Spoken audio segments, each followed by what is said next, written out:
사라의 이름 우리들이 잘 알다시피 처음은 사레였습니다. 아브라함 이름도 아브라함이었죠. 그 이름의 뜻 조금 후에 살펴보겠습니다. 사레는 성경에 등장할 때부터 한 사람의 아내로 소개되고 있습니다. 남편 아브라함이 하나님의 명령을 듣고 떠날 때에 이 아내 사레도 동행합니다. 75세 된 남편과 시댁 조카 롯과 함께였습니다. 안정감이 없는 삶을 산다는 것 쉽지 않습니다. 어느 성도님 결혼해서 거의 매해 이사를 했다 하면서 그리 좋지 않아도 내 집 가지고 정착하게 된 삶을 기뻐하시는 것 들은 적이 있습니다. 자주 이사해야 하는 안정감이 없는 삶, 우리 안정감이 중요한 여성에게는 참 쉽지 않은 일입니다. 그러나 이제 이 사례의 삶은 그럴 수밖에 없었습니다. 우르를 떠나서 하란, 또 하란을 떠나서 가나안 땅으로, 그 땅을 지나 세겜으로, 거기서 또 베델 동쪽 산으로, 거기서 또 점점 남방으로 옮겨갔습니다. 여러 가축, 식소를 거느린 대가족의 안주인으로서 살아야 할 일, 살아야 할 일 참 많았을 것 같습니다. 급기야 기근이 들어서 아브라함 가족을 이끌고 애굽으로 내려갑니다. 근데 애굽으로 들어가기 직전 남편 아브라함은 사레에게 이런 부탁을 합니다. 보시오, 당신은 용모가 아름다운 여인임을 내가 알고 있어. 여기까지 모든 아내들이 들으면 참 기분 좋을 그런 이야기입니다만 그 다음 이어지는 말이 기가 막힙니다. 애굽 사람들이 당신을 보고 이 여인이 아브라함의 아내구나 하며 나를 죽이고 당신을 살려줄지 모로 부탁이요, 당신이 내 동생이라고 해주시오. 그러면 당신으로 인해 그들이 나를 잘 대접할 것이고 당신 덕에 내가 살게 될 것이요. 영화 제목은 기억나지 않은데 한 기억나는 장면이 있습니다. 전쟁이 일어납니다. 아주 아름다운, 눈에 띄는 아름다운 아내와 사는 평범한 남자가 있었는데 그 아름다운 아내가 그 지역을 점령한 적군 대장의 눈에 띄고 맙니다. 아주 인격이 형편없는 이 적군의 대장은 남편과 아내를 자기 처소로 불러들입니다. 그리고 그 아내를 희롱하고 모욕을 줍니다. 남편은 그때 그 옆에서 비굴하게 몸을 사리고 가만히 잠자코 있습니다. 같이 풀려 나오면서 그 아내가 가만히 있었던 남편에게 화를 냅니다.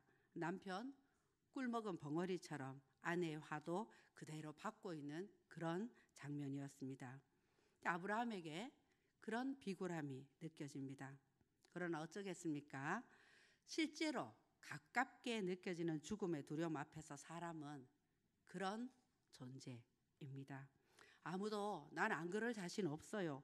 사람이면 그렇게 하면 안 되죠. 그렇게 장담할 수 없는 일입니다. 그러니 남편 의지할 대상이 아닙니다. 아내도 의지할 대상이 아니기는 마찬가지입니다. 사람은 서로 온전히 의지할 대상이 되지 못합니다. 우리들이 온전히 의지할 수 있는 대상은 하나님밖에 없습니다. 사레가 속으로 하나님께 간절히 기도했을지 모르겠습니다. 하나님만이 이 곤란함 속에서 구해주실 수 있는 유일한 분이십니다. 저희 가정이 부끄러운 일 당하지 않도록 도와주세요. 구해주세요. 기도하지 않았을까 싶습니다. 성경이 없는 얘기입니다.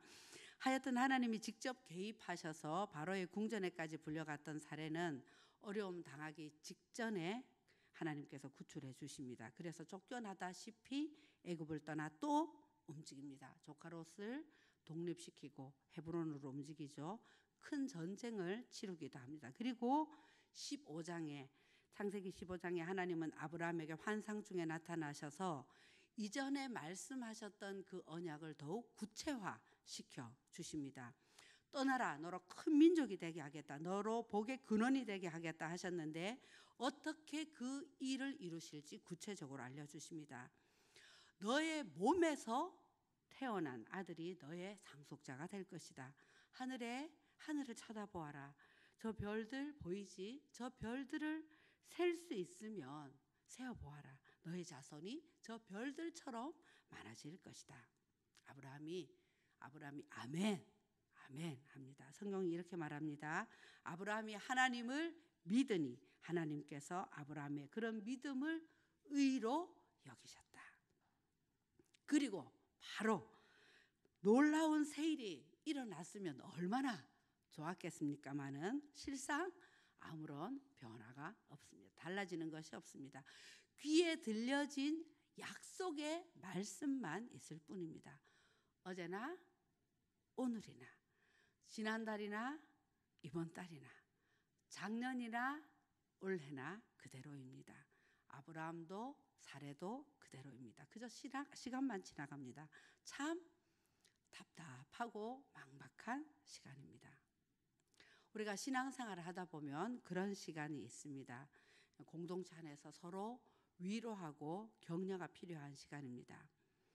아름답고 부유하고 머리도 어느 정도 돌아가고 주도성도 있는 모든 면에서 많이 가진 여성인 사례, 그러나 가만히 있지를 못합니다. 하나님의 때를 기다리는 믿음이 없습니다. 주도적으로 일을 만들어갑니다.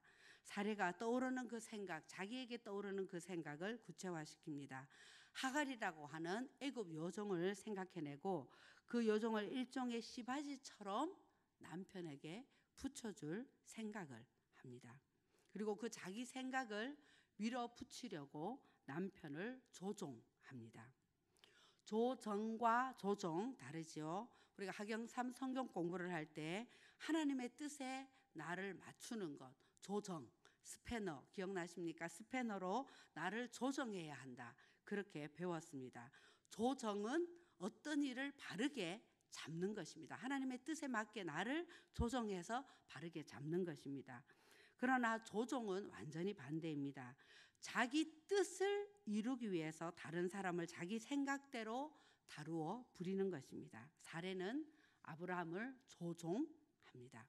조종, 우리들이 쉽게 저지르기 쉬운 죄 중에 하나입니다. 조종, 자기 뜻을 이루기 위해 다른 사람을 다루어 부리는 그 일, 사례가 합니다. 남편에게 말합니다.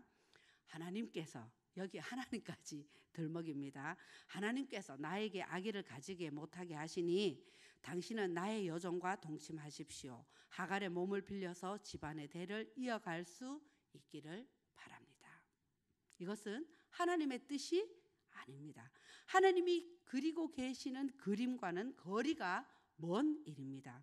이것은 단지 사례가 조급한 마음으로 생각해낸 자기 뜻입니다. 사례는 남편 아브라함을 조종해서 자기 뜻을 이루려 합니다. 하나님까지 들먹이며 그렇게 합니다.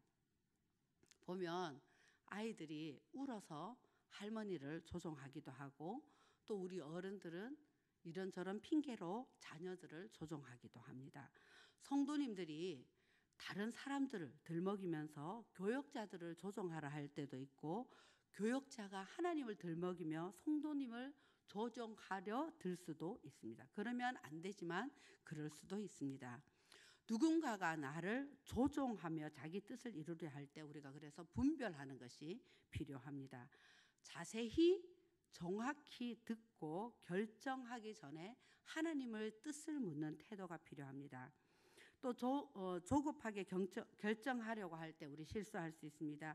조급하게 막 뭔가를 이루려고 꼭 이루고 싶어서 말을 만들고 일을 만들기 전에 우리는 먼저 잠잠히 하나님 앞에 머무르며 자신을 돌아볼 필요가 있습니다. 자기 속에 있는 동기를 살펴볼 필요가 있습니다.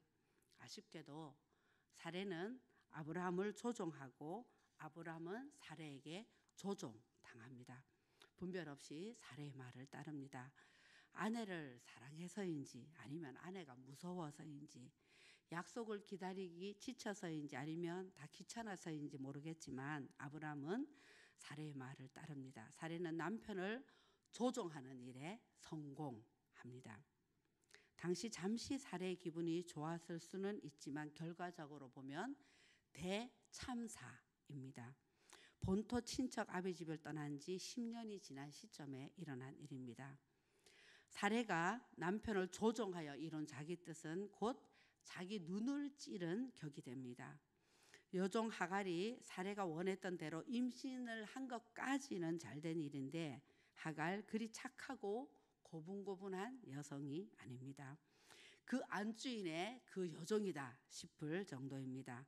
임신한 것으로 인해 오히려 사레를 깔보고 사레의 심기를 건드립니다. 사레 가만히 있을 성질 아니지 않습니까? 하나님은 하나님의 뜻을 이루시기 위해 우리를 조종하지 않으십니다. 비행기나 차 같은 것을 조종하는 것이지 사람을 조종해서는 안 되죠. 울어서, 때를 서서, 화를 내서, 목소리를 크게 해서, 아니면 아프다고 해서, 웃음으로 매력을 발산해서 자기 뜻을 이루기 위해 다른 사람을 조종하는 것은 바른 일이 아닙니다. 이것은 여성들만의 문제가 아닙니다.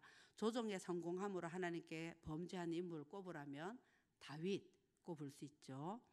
자기 범죄를 숨기기 위해 의로운 사람 우리아를 죽이려는 자신의 뜻을 부하를 통해 이룹니다. 부하 요압에게 넌듯이 암시를 해서 조종합니다. 요압 역시 그것이 잘못된 것인 줄 알면서도 기꺼이 그렇게 합니다. 아브라함도 사레의 요구가 하나님의 뜻과 다르다는 것 정도 알았을 것이지만 그녀의 뜻을 따릅니다. 두 사람 다 책임이 큽니다.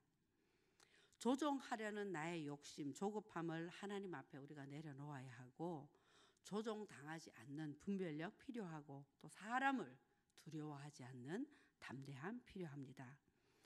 여러 모양, 여러 형태의 조종이 있는데 어쨌든 하나님의 뜻과 상관없는 자기의 뜻을 이루기 위해 사람을 다루고 조종하는 것, 심지어 하나님까지 들먹이며 그럴 수 있다는 것 우리가 알고 경계할 필요가 있습니다. 가끔 교회에서 집까지 운동 삼아 걸어오기도 합니다. 걸어오는데 바닥에 어떤 작은 카드가 떨어져 있는데 문구가 크게 이렇게 눈에 보이는 문구가 있어서 눈에 확 들어왔습니다. 얼마나 힘이 드십니까? 그런 문구였습니다. 힘든 분들이 깊이 공감하는 그런 멘트였죠. 그래서 예수님 꼭 만나시라 하는 전도진가 했는데 아니었습니다. 대출해 준다는 카드였습니다. 공짜? 아니지 않습니까? 위로해 주는 척하지만 결국 그것 때문에 인생 전체가 조종당하는 인생이 될 수도 있습니다. 귀찮아서, 무서워서, 기울어진 사랑 때문에 조종당할 수 있습니다. 분별하고 휘둘리지 않는 것 중요합니다. 아브람 사레의 뜻에 휘둘립니다. 사레는 남편을 조종하여 자기 뜻을 이루었습니다. 그러나 그것은 자기 원하는 방향대로 진행되지 않습니다. 그런 것이죠. 더딘 것 같고 힘들고 어려워도 폭이 푹푹 썩는 것 같아도 하나님이 이루시기로 작정하신 그 뜻이 이루어지면 결국 모두에게 그 끝에 가서는 모두에게 복이 됩니다. 너도 살고 나도 살고 공동체가 살게 됩니다. 좋으신 아버지 하나님은 우리에게 가장 좋은 것을 주기 원하시는 분이시기 때문에 하나님의 뜻이 이루어지면 그렇습니다. 그러나 우리의 뜻은 우리의 욕심에 우리의 죄성에 기초한 것입니다. 조급하고 눈앞의 것에 연연하기 쉽습니다. 사레는 남편을 조종하여 자기의 뜻을 이루었지만 곧 그 마음이 비참한 지경이 됩니다. 여종에게 무시당하는 처지가 됩니다.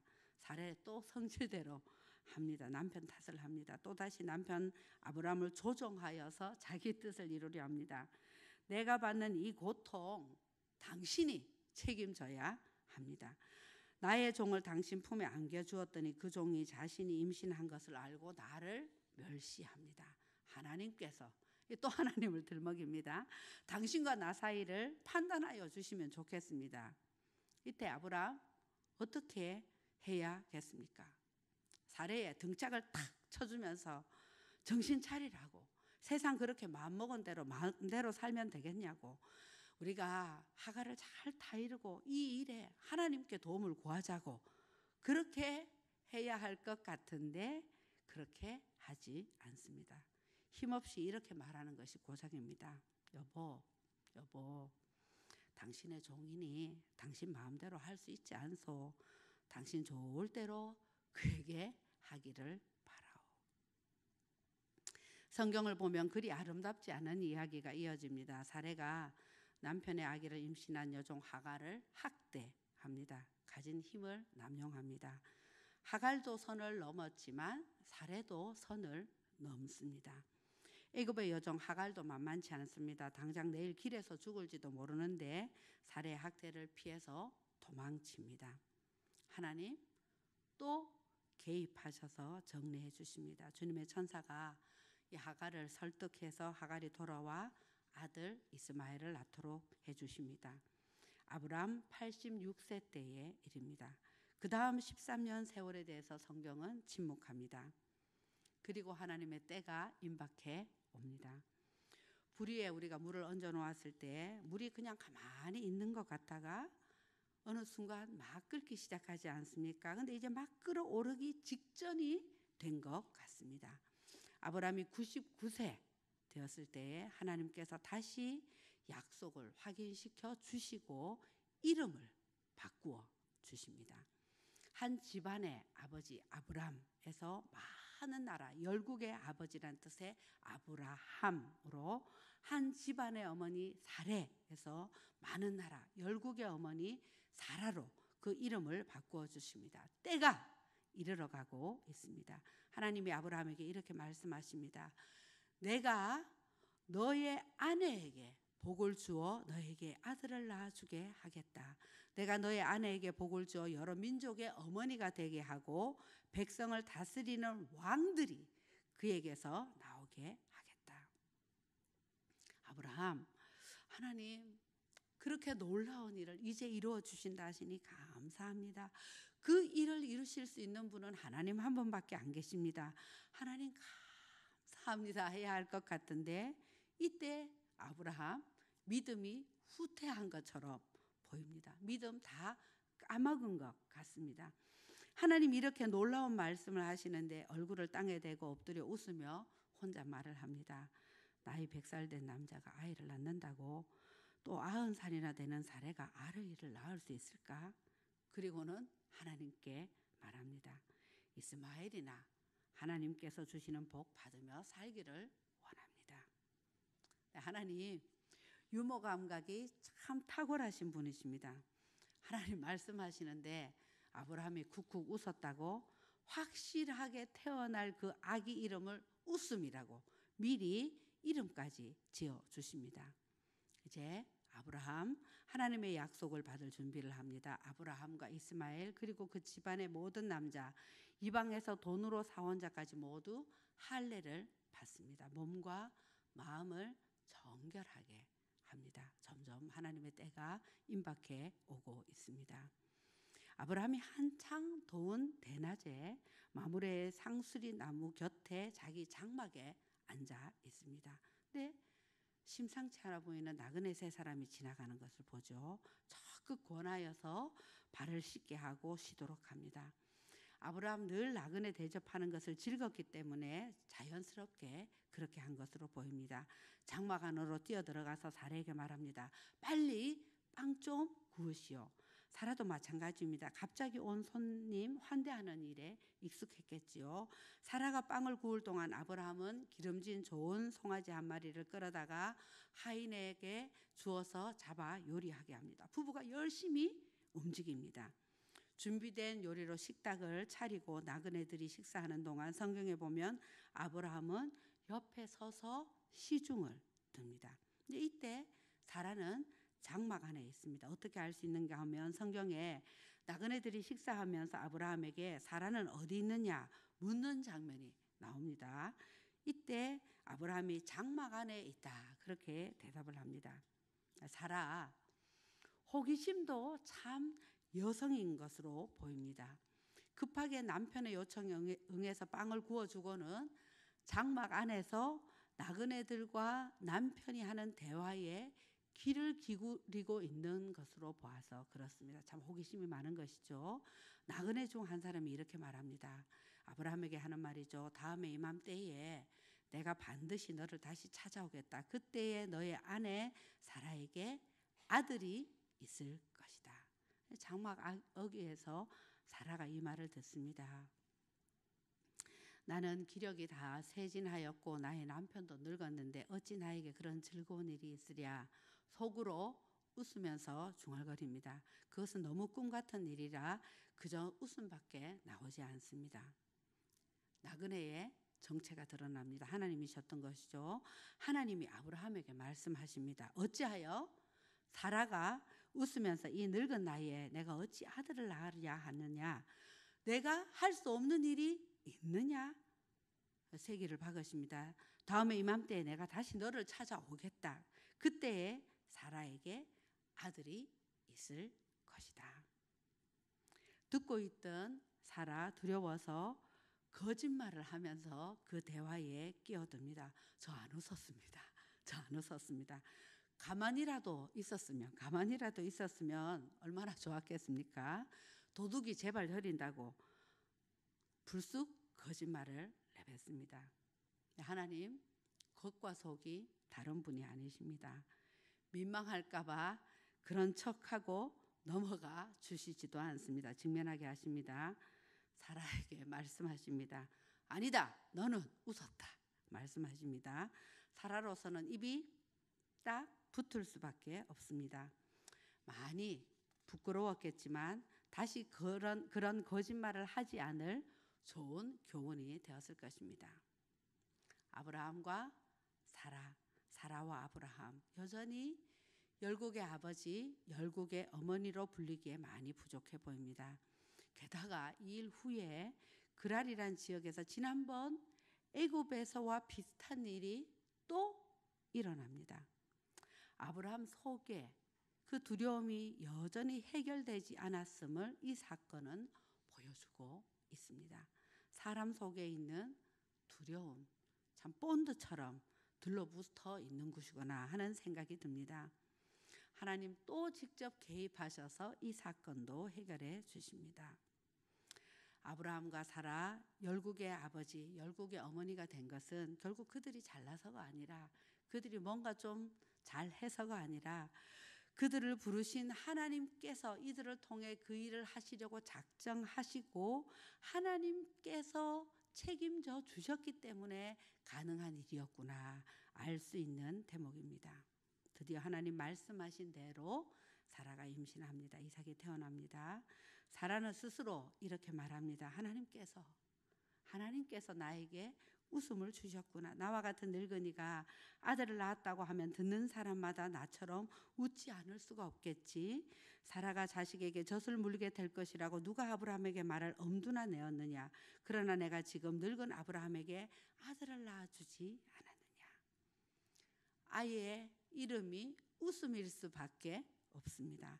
소식을 들었을 때 믿지 못해서 웃었고 태어나서는 너무 기뻐서 웃었습니다. 이삭이라는 이름 아무리 생각해도 참 재미있습니다. 그리고 이삭이 젖을 떼는 날 결국 염려했던 일이 터집니다. 여종 하갈의 아들 이스마엘이 이삭을 놀리는 것을 사라가 목격합니다. 아마 사라가 늘 까재미 눈을 하고 지켜보지 않았나 싶습니다. 사라는 또 남편을 압박하여서 자기 뜻을 이루려고 합니다. 여종과 그 아들을 내보내라고 그렇게 남편에게 요구합니다. 이때는 아브라함도 아내의 뜻을 따르지 않고 괴로워하죠. 이 일도 또 하나님께서 개입하셔서 정리시켜 주시고 여종과 그 아들도 하나님께서 친히 보살펴 주십니다.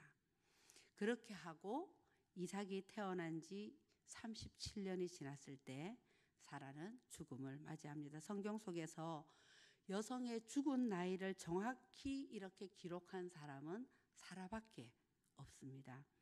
90세에 이삭을 낳았으니까 37년이 지난 127세에 수를 다하고 사라는 영원한 본향으로 돌아갑니다.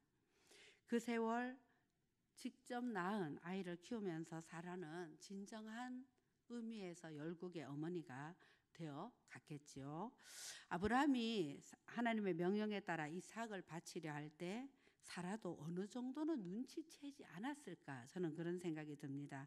저는 전혀 몰랐을 것 같지는 않습니다. 그런데 성경에 이 사라의 목소리 없습니다. 하여튼 지금 눈으로 이 창세기를 통해서 사라를 보면 참 아름답고 부유하고 주도적인, 요즘 태어났으면 아마 여성 CEO 정도는 되지 않았을까 그러 싶은 여성이지만, 동시에 자기 뜻을 이루기 위해 남편을 조종하고 성질대로 하는 그런 여성의 모습입니다. 그러나 하나님 이렇게 말씀하십니다. 이사야 51장 2절 말씀 앞부분인데요. 너희 조상 아브라함과 너희를 낳은 사라를 생각하여 보라. 너희를 낳은, 이스라엘 백성을 낳은 사라, 이렇게 말씀하십니다. 이스라엘 백성이 이 사라를 통해 태어났다, 하나님께서 말씀하시는 것입니다. 아브라함이 열국의 아버지가 되기 위해서는 아내 사라가 꼭 있어야 하고, 사라가 열국의 어머니가 되기 위해서도 이 남편 아브라함이 꼭 있어야 했습니다. 그리고 그 두 사람을 부르신, 미쁘신 하나님, 신실하신 하나님께서 친히 인도하시고 책임져 주셔서 그들을 통해 하나님의 뜻을 이루어 가셨습니다. 그래서 보면 히브리서에서는 이 사라를 믿음의 사람으로 부릅니다. 창세기를 통해 봤을 때는 참 이렇게 부족한 사라인데 사라를 믿음의 사람으로 부릅니다. 믿음으로 사라는 나이가 지나서 수태할 수 없는 몸이었는데도 임신할 능력을 얻었습니다. 그가 약속하신 분을 신실한 분으로 생각했기 때문입니다. 그래서 죽은 사람이나 다름없는 그 한 사람에게서 하늘의 별과 같이 많고 바닷가의 모래같이 셀 수 없는 많은 자손이 태어나게 되었습니다. 미숙하고 울퉁불퉁한 그런 여성 사라지만 그 속에 있는 겨자씨 같은 그 믿음, 하나님께서 귀히 보시고 이렇게 쓰임받는 인생 되게 하셨습니다. 사랑하는 성도 여러분, 혹시 여전히 모나고 부족한 자신의 성품이나 자신의 어떤 것 때문에 괴로우십니까? 그것이 정상입니다. 우리가 안 되는 것이 정상입니다. 우리가 되는 것은 은혜입니다. 겨자씨 같은 믿음이라도, 겨자씨 같은 우리의 믿음이라도 하나님 말씀대로 살려고 애를 쓸 때에 하나님께서 사라의 인생 가운데 일하셨던 것처럼 개입하시고 인도하시고 보호하시고 책임져 주십니다. 우리도 그래서 그렇게 사라처럼, 또 우리 송윤옥 권사님처럼 그렇게 쓰임받다가 천국까지 승리하는 우리 모두 되기를 소원합니다. 말씀 붙잡고 잠시 기도하겠습니다. 하나님, 저희 아직